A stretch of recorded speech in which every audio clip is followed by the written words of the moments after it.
I kind of just, on a whim, just said, I just want to cook.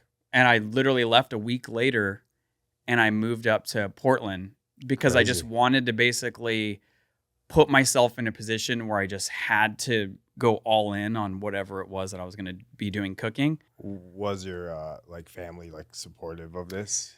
I mean, so when I was that age, so I guess we'll have to back up. So when I left Arizona, it was kind of like I escaped from Arizona to go to California. So there wasn't the my dad died when I was 14. Oh man. And so for me it was kind of like being able to escape Arizona. So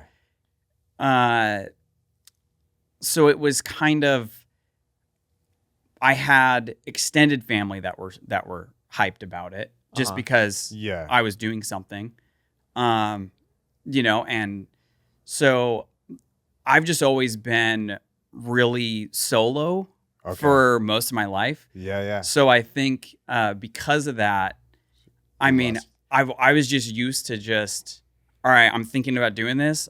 I just have to go all in. Whatever it is, I'm just going to do it. That's it. Yeah, so there was kind of no backing. Whatever you had, whatever you were going to do, you had to life do without it. life without a safety net has just been all that I've ever known. Wild. So your mom stayed in Arizona, or?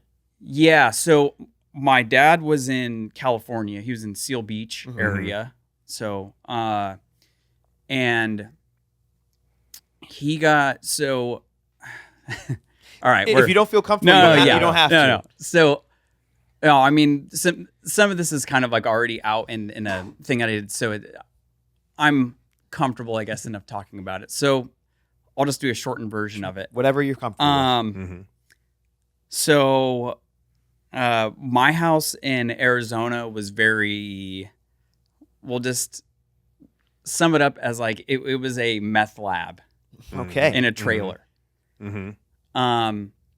So my mom lived there with her husband. Then my dad lived in SoCal, and I was trying to go to SoCal to live with my dad. Yeah. It's quite literally escape. Sure. Now, okay, that makes more sense. So I was trying to basically have my dad, I remember talking to him on the phone, and ultimately we were going to do this thing that was going to be in January. He said, okay, well, you're going to go to school one day, and I'm just going to drive from California, and you're just going to get in my car. We're driving to California, and that's that. Wow.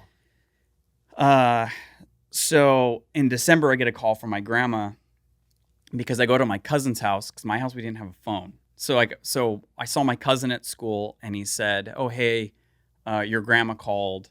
You need to call her. So after school, I rode my bike over to my cousin's house, call my grandma, and my grandma said, oh, your dad's gone.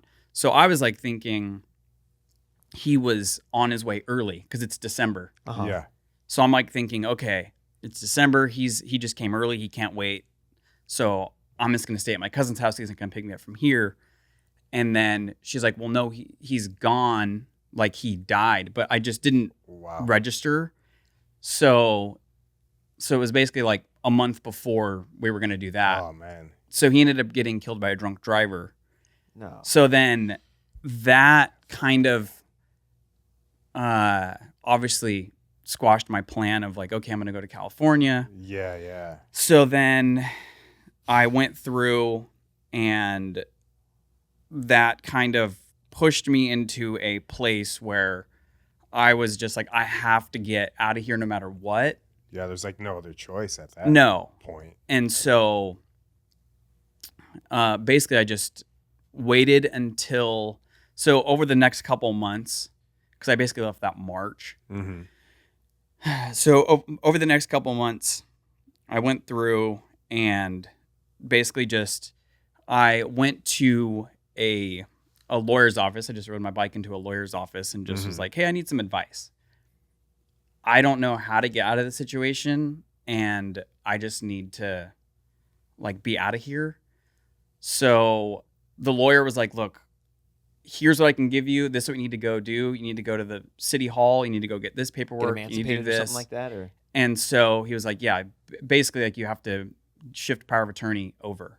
Yeah. So then I got called around to different family members.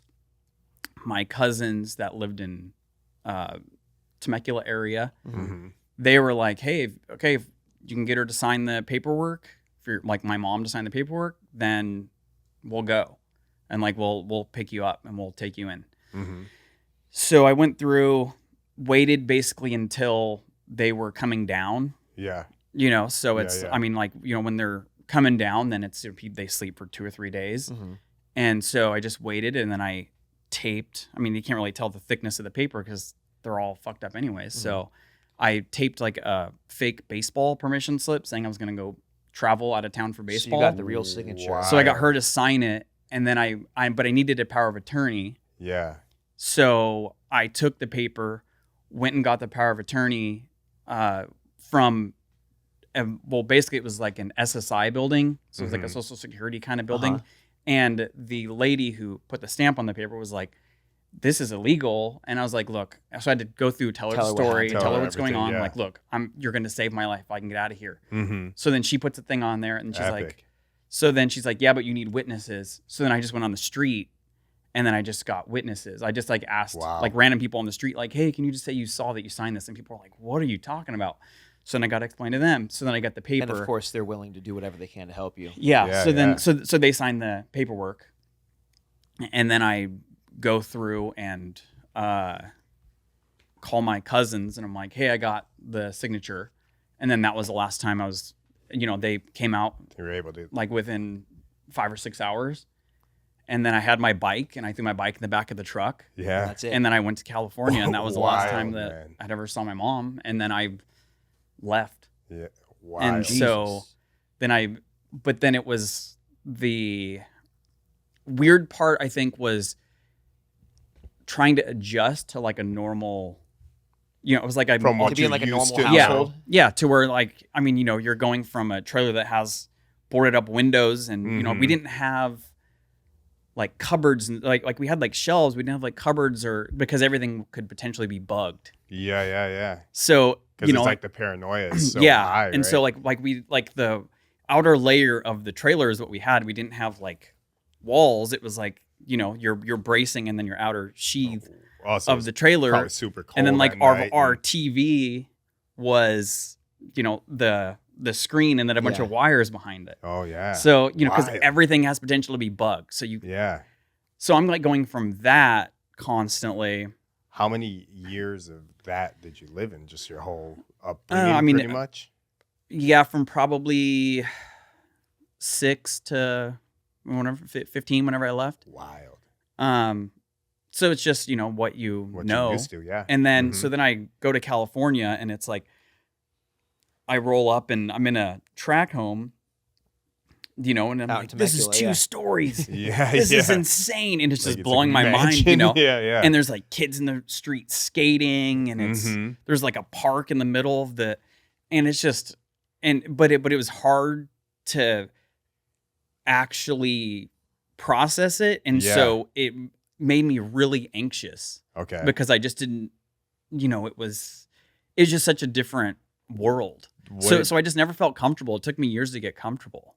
You just had to work at it, like day after day. Like, well, was there anything that kind of helped you? Like, well, I mean, I think in the beginning it was, you know, like I was just constantly even thinking about the idea of getting a drink of water. I'd be like, okay, I just gotta make sure nobody's around in the house. You know, they've all gone to bed. Okay, because it's just like you're trying not to also be a burden on. Yeah, because my cousins that just took me in. House, right? So then it's like you're thinking about like, okay, I'm gonna go open the cupboard to get some food. Okay, so like, what is that? So you're going through all these. You're just second guessing everything. Because also you don't want to lose what you got. Yeah, and like, oh well, if I screw up, then do I end up back there? Yeah. So, you know, so it was just kind of like this. It was just such a weird. I mean, this is a very kind of turning into like a longer version. But it like explains Yeah. kind of some of the reasons why I kind of, I guess, have pursued things the way that I have. Exactly. I've never known any of this. No, man. But like this is what creates all the idiosyncrasies that then get. I mean, like not to spoiler, but I don't know any other fucking chefs who are like at MoMA. You know what I mean? Like that's fucking insane. So like, I mean, thank you for sharing this with us. Yes.